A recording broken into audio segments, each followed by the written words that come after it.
72 वर्षीय आजींचा क्रिकेटच्या मैदानावर जलवा. नमस्कार, मी प्रियंका आणि तुम्ही पाहताय आय लव्ह नगर न्यूज. 72 वर्षांच्या आजी मैदानात उतरल्या, बॅट घेतली आणि एक चौकार ठोकत क्रिकेटचं मैदानच दणानून सोडलं. होय, असं घडलंय अहिल्यानगर जिल्ह्यातील संगमनेरमध्ये.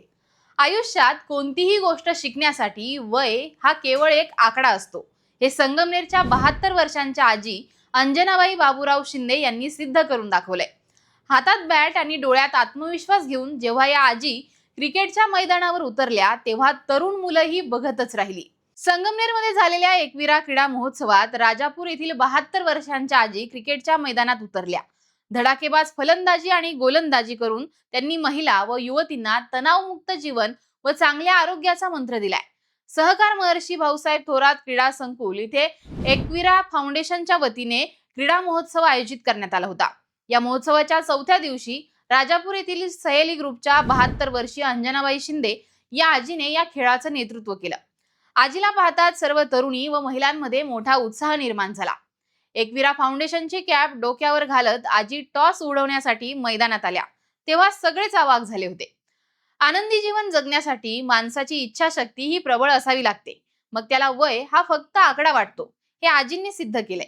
चांगला आहार, व्यायाम आणि शांत झोप ही महत्वाची असून महिलांनी सातत्याने उपक्रमशील राहिलं पाहिजे. त्यामुळे आजार हे आपोआप दूर पळून जातील, असा सल्ला आजींनी तरुणाईला दिलाय. त्याचबरोबर प्रथम फलंदाजीसाठी उतरताना आजीने 2 चौकारांसह 12 धावा केल्या. पूर्ण वेळ क्षेत्ररक्षण केलं. आजीचा सहभाग आणि उत्साह यामुळे सहेली राजापूर ग्रुपने सलग 2 सामने जिंकले.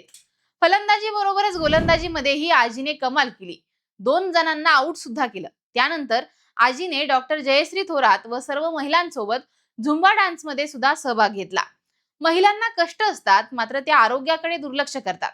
फळे आणि भाज्या खा, भाजी भाकरी खा, निवांत झोपा. काम तुम्ही करतच असता, परंतु मन शांत ठेवा.